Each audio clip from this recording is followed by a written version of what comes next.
16 महीने पहले नरेंद्र मोदी और डोनाल्ड ट्रंप एक दूसरे को गले लगा रहे थे। मगर आज G7 के स्टेज पर एक ऐसी तस्वीर सामने आई जिसने दुनिया भर में बहस छेड़ दी। एक छोटा सा कदम चढ़ने के लिए ट्रंप ने मोदी का हाथ थाम लिया। लेकिन सवाल ये नहीं कि हाथ किसने पकड़ा, सवाल ये है कि क्या दोनों रहनुमाओं के ताल्लुकात भी पहले जैसे मजबूत हैं। फ्रांस में होने वाले G7 सरबराही इजलास के दौरान एक तस्वीर सोशल मीडिया पर वायरल हो गई। तस्वीर में अमरीकी सदर डोनाल्ड ट्रंप एक स्टेज पर चढ़ते हुए भारतीय वजीर आज़म नरेंद्र मोदी का हाथ थामे दिखाई देते हैं। बज़ाहिर ये एक मामूली लम्हा था, मगर सिफारती दुनिया में अक्सर एक तस्वीर हजार अल्फाज से ज़्यादा बोलती है। और यही वजह है कि इस तस्वीर को सिर्फ एक दोस्ताना इशारा नहीं, बल्कि बदलते हुए ताल्लुकात के तनाजुर में भी देखा जा रहा है। पाकिस्तान के लिए भी ये मंजर अहम है, क्योंकि वाशिंगटन और नई दिल्ली के ताल्लुकात सिर्फ दो मुल्कों का मामला नहीं होते। इनके असरात पूरे जनूबी एशिया पर पड़ते हैं। जब अमेरिका और भारत करीब आते हैं तो खित्ते का ताकत का तवाज़ुन बदलता है, और जब इनके दरमियान फासले पैदा होते हैं तो इसके नताइज इस्लामाबाद, बीजिंग और मॉस्को तक महसूस किए जाते हैं। तो आखिर ऐसा क्या हुआ कि सिर्फ 16 महीनों में मोदी और ट्रंप के ताल्लुकात के बारे में सवालात उठने लगे। आइए इन चार बड़े वाक़यात को देखते हैं जिन्होंने इस ताल्लुक को नई शक्ल दी। पहला झटका, जंग बंदी का क्रेडिट। भारत और पाकिस्तान के दरमियान कशीदगी के बाद जब जंग बंदी अमल में आई तो डोनाल्ड ट्रंप ने मुतअद्दिद मौक़े पर दावा किया कि इस अमल में अमेरिका ने अहम किरदार अदा किया।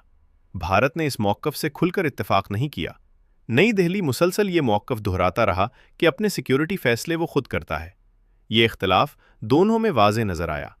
यूक्रेन जंग के बाद भी भारत रूस से बड़ी मिक़दार में तेल खरीदता रहा।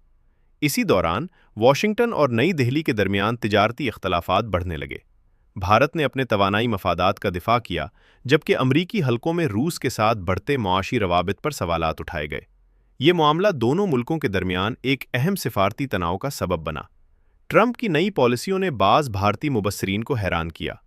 भारत में ये तासुर पैदा हुआ कि वाशिंगटन बाज़ मामलात में चीन के साथ ज़्यादा लचकदार रवैया इख्तियार कर रहा है, जबकि नई दिल्ली पर दबाव बरकरार है। इसी वजह से कुछ तज्ज़ियाकारों ने सवाल उठाया कि क्या अमेरिका अब भी भारत को अपनी तवीलुल मुद्दती हिकमत अमली का मरकज़ी सुतून समझता है या नहीं। G7 इजलास में मोदी और ट्रंप की मुलाकात ने भी तवज्जो हासिल की। इस बार न वो गर्मजोशी नजर आई जो माजी की मुलाकातों में दिखाई देती थी, न वो सियासी जोश व खरोश जो कभी दोनों रहनुमाओं के ताल्लुकात की पहचान समझा जाता था। कई मुबस्सिरीन ने इस मुलाकात को रस्मी और मोहतात करार दिया। सिर्फ दो शख्सियात की कहानी नहीं, ये आलमी सियासत की बदलती हुई समत की कहानी है। भारत पहले से ज़्यादा खुद मुख्तार खारजा पॉलिसी अपनाने की कोशिश कर रहा है। रूस के साथ ताल्लुकात बरकरार रखना चाहता है, अमेरिका के साथ शराकत भी चाहता है, और चीन के बढ़ते असर व रसूख का मुकाबला भी। दूसरी तरफ अमेरिका अपनी तरजीहात को नए अंदाज में तरतीब दे रहा है। इन तब्दीलियों के असरात आने वाले बरसों में पूरे जनूबी एशिया पर पड़ सकते हैं। G7 के स्टेज पर हाथ थामने का वो लम्हा शायद चंद सेकंड का था, मगर उसने एक बड़ा सवाल छोड़ दिया। क्या मोदी और ट्रंप अब भी वही सियासी साथी हैं जिन्हें दुनिया चंद साल पहले जानती थी, या फिर ताल्लुकात की गर्मजोशी की जगह अब सिर्फ सिफारती ज़रूरत ने ले ली है। फैसला आपकी राय पर छोड़ते हैं।